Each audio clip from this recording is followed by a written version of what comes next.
नमस्कार।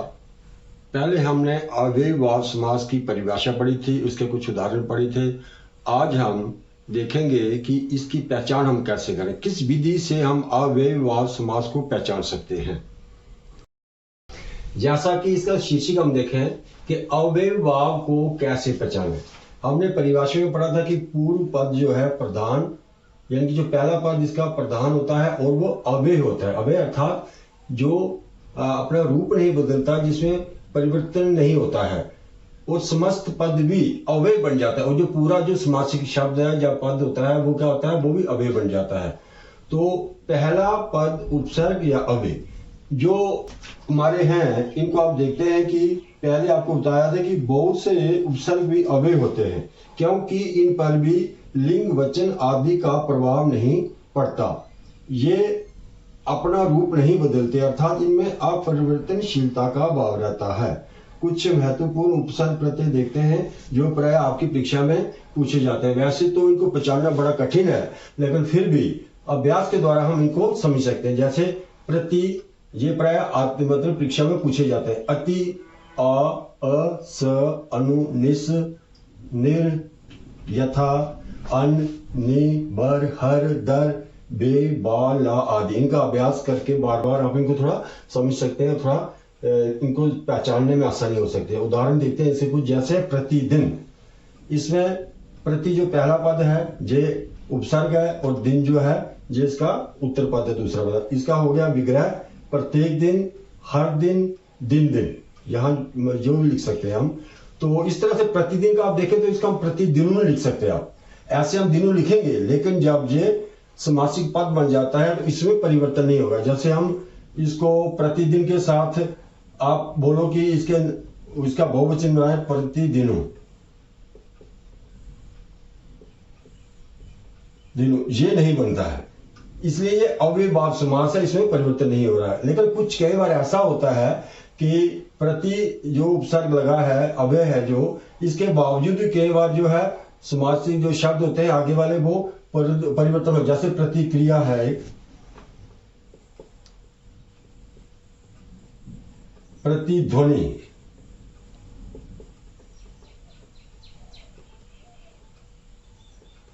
प्रतिलिपि।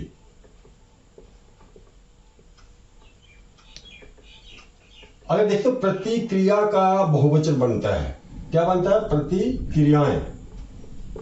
इसी तरह से प्रतिध्वनि का प्रतिध्वनियां, और प्रतिलिपि का प्रतिलिपियां। इसका अर्थ है कि कुछ शब्द जिनके पूर्व में अव्यय होने के बाद भी वो रूप जब अगर बदलते हैं तो इनको अव्ययभाव समास के अंतर्गत नहीं लिया जाता, यानी कि ये अव्ययभाव समास के अंतर्गत नहीं आते हैं। ये भी हमें ध्यान रखना होता है, क्योंकि इनको इनका जो बहुवचन बनाकर या इनका देखते हैं लिंग के आधार पर अगर परिवर्तन होता है तो ये अव्ययभाव समास के उदाहरण नहीं हो सकते।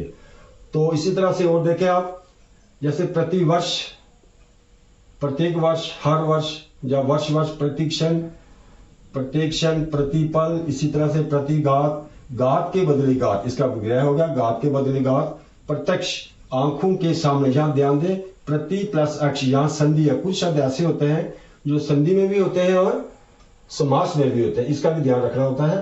प्रतिहिंसा, हिंसा के बदले हिंसा। प्रति उपकार, ये प्रति प्लस उपकार, ये संधि है और ये समास भी है, इसलिए उपकार के बदले किया गया उपकार। आजन्म, ये महत्वपूर्ण बहुत बार पूछा जाता है। जन्म से लेकर या जन्म पर्यंत। अमरण, मरण तक, मरण पर्यंत। अपूर्ण, पूरा बड़ा हुआ। आजीवन, इसका विग्रह है जीवन भर। अपाद मस्तक, पाद होते हैं पैर, पैर से लेकर मस्तक तक।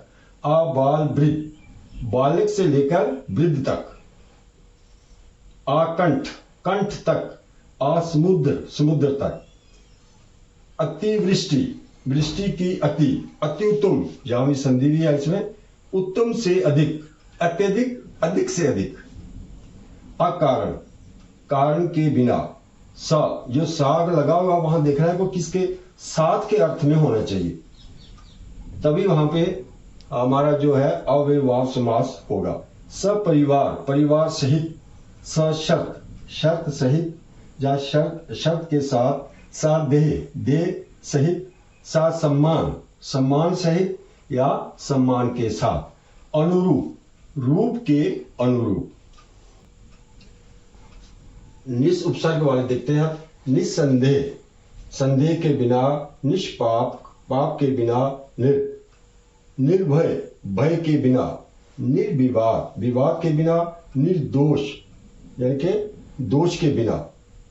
अब यथा, यहाँ यथा अव्यय होंगे, ये शब्द जितने भी होंगे यहाँ यथा अव्यय लगा होगा, वो प्राय क्या होता है, समासिक, जो अपने अव्ययभाव समास वाले शब्द ही होते हैं। यथा शक्ति शक्ति के अनुसार, यथा योग्य योग्यता के अनुसार, यथा समर्थ समर्थ के अनुसार, यथा विधि विधि के अनुसार, यथा मति मति के अनुसार। इसी तरह से बहुत से शब्द बनते हैं। यथा नियम नियम के अनुसार, यथा क्रम क्रम के अनुसार, यथा रुचि रुचि के अनुसार, यथार्थ यथा प्लस अर्थ यहाँ संधि है, अर्थ के अनुसार, यथा स्थान जो स्थान निर्धारित हो, यथा शीघ्र जितना शीघ्र हो, यथा संभव जितना संभव हो, यथा साध्य जितना साधा जा सके, यथोचित यहाँ भी संधि है, जैसा उचित हो। अब अन्न अव्यय वाले कुछ शब्द जो हैं, ये अव्ययभाव वाले जो है, अनजाने बिना जाने, नी वाले निडर डर के बिना, निरोग रोग के बिना, निधड़क धड़क के बिना, बर पेट भरकर, भरपूर या देखिए बर जो पहले अव्यय है, उसके बाद दूसरा जो शब्द है इसके साथ उत्तर पद जो है पूर्ण है, पूरा बड़ा हुआ, हर घड़ी हर वाले हैं, हर घड़ी घड़ी घड़ी, हर रोज प्रत्येक दिन या हर दिन, दर असल में, बेशक शक के बिना, बेनाम नाम के बिना, बेरहम रहम के बिना, बेशर्म शर्म के बिना, इसी तरह बेखटके खटके के बिना।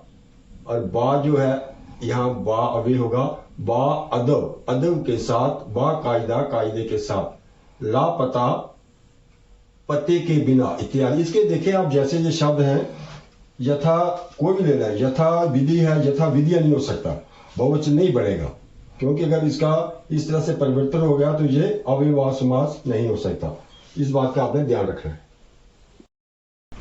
इसकी दूसरी विधि जो है, दूसरा पद अव्यय। ऐसे समास प्राय परीक्षा में बहुत कम पूछे जाते हैं, किंतु इनका ज्ञान होना भी आवश्यक है।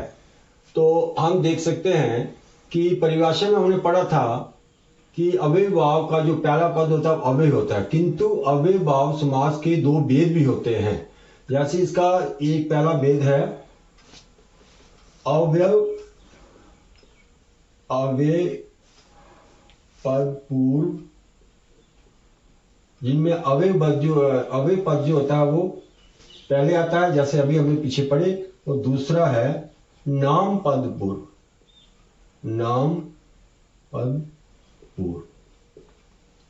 इसका जैसे हमने पढ़ा है कि नाम पद पूर्व में क्या है, अव्ययभाव समास का वह रूप जिसमें पहला पद संज्ञा। यहाँ नाम पद पूर्व जो समास है, इसमें पहला पद संज्ञा होता है और दूसरा पद जो अव्यय होता है। ये कभी कभी ऐसे भी इसका एक भेद है, आ सकते हैं, तो इसका ध्यान रखना जरूरी है कि विवाह के उपरांत, मृत्यु के उपरांत, रात भर पूरी रात। यहाँ रात देखें आप, ये संज्ञा शब्द है और भर अव्यय है जो बाद में आया है। तो इसी तरह से दिन भर, यहाँ भी यही बात है, पूरा दिन, जीवन भर, यहाँ भी सारा जीवन, यानी कि पहला जो पद ये क्या है, संज्ञा पद है और अव्यय दूसरा है, यानी कि उत्तर पद में है। अवसर के अनुसार, निर्देश के अनुसार। तो इसका भी आपने ध्यान रखना है। और तीसरी जो विधि है इसको पहचानने की, वहां है पद की आवृत्ति। केवल संज्ञा तथा अन्य शब्दों की आवृत्ति से भी अव्यय बनते हैं, इनको भी अव्ययभाव समास के अंतर्गत लिया जाता है। जैसे देखें आप, क्योंकि इनका भाव जो होता है अव्ययभाव का भाव, जैसे घर, इसका घर गरु नहीं लिख सकते हम, क्योंकि वो बनता ही नहीं है, इसलिए यहां भी क्या है, अव्ययभाव समास बनेगा। इसका जैसे घर ही घर या प्रत्येक घर आएगा, गांव इसी तरह प्रत्येक गांव, नगर देश देश यानी कि प्रत्येक देश, हर देश, धीरे धीरे, धीरे ही धीरे, यहां भी जैसे वह धीरे धीरे चल रहा है। तो ये भी क्या है, इसमें परिवर्तन नहीं हो सकता, लिंग या वचन के आधार पर कोई परिवर्तन नहीं होता, इसलिए ये भी अव्ययभाव समास के उदाहरण है। एक एक, प्रत्येक, पहले पहल, सबसे पहले, घड़ी घड़ी, हर घड़ी, प्रत्येक घड़ी, पल पल, इसी तरह साफ साफ, बिल्कुल साफ, इसका विग्रह होगा। इसी तरह हाथों हाथ, हाथ ही हाथ में, रातों रात, रात ही रात में, यानी कि एक ही रात में, कानों कान, कान ही कान में, बातों बात, बात ही बात में, इत्यादि ऐसे इसके कई उदाहरण होते हैं। तो चौथी जो विधि है इसकी पहचानने की, वाक्यों में प्रयोग द्वारा, यानी कि जो समासिक शब्द या समस्त पद हैं उनको हम वाक्य में प्रयोग करके देख सकते हैं कि अगर वो क्रिया विशेषण का कार्य करते हैं तो वहां पे अव्ययभाव समास होता है। तो ये देखें, वह धीरे धीरे चल रहा है, चल रहा ये क्रिया है, और धीरे धीरे यानी कि ये क्रिया की विशेषता बता रहा है। जैसे शब्द धीरे धीरे जो होगा क्रिया विशेषण। इसी तरह से मैं प्रतिदिन व्यायाम करता हूं, मैं प्रतिदिन क्या करता हूं या कैसे करता हूं, व्यायाम, प्रतिदिन, यानी कि मैं व्यायाम करता हूं, कैसे करता हूं, प्रतिदिन करता हूं। ये प्रतिदिन जो है ये क्रिया विशेषण है, तो यही अव्ययभाव समास है। उसने भरपेट खाया, खाया क्रिया है, और कैसे खाया, भरपेट खाया, यानी कि भरपेट जो हो गया क्रिया विशेषण। यानी कि हम कैसे प्रश्न से उत्तर को देख सकते हैं। वह घर घर घूमता है, वह घूमता है, वह कैसे घूमता है, घर घर, यानी कि प्रत्येक घर घूमता है। इनमें भी कोई भी विकार नहीं हो सकता, या ना तो ये बहुवचन हो सकते, या घर गऊ भी नहीं आ सकता, लिंग के आधार पर या वचन के आधार पर इन पर यानी कि कोई भी प्रभाव नहीं पड़ता। इसी तरह भीष्म पितामह आजीवन, आजीवन विवाह नहीं किया, पिता ने या था आजीवन विवाह नहीं किया। विवाह क्यों नहीं किया उन्होंने, विशेषण आजीवन, आजीवन यहां क्या हो गया, ये क्रिया विशेषण का काम करता है, यहां भी अव्ययभाव समास है। इसी तरह से निशान यथाशक्ति दान देता है, वो दान देता है, कैसे दान देता है, यथाशक्ति, ये क्रिया विशेषण हो गया, किसका, देता है, देना का। इस तरह से आप इन चार विधियों से अभ्यास करके अव्ययभाव समास को पहचान सकते हैं। आज के लिए इतना ही, धन्यवाद।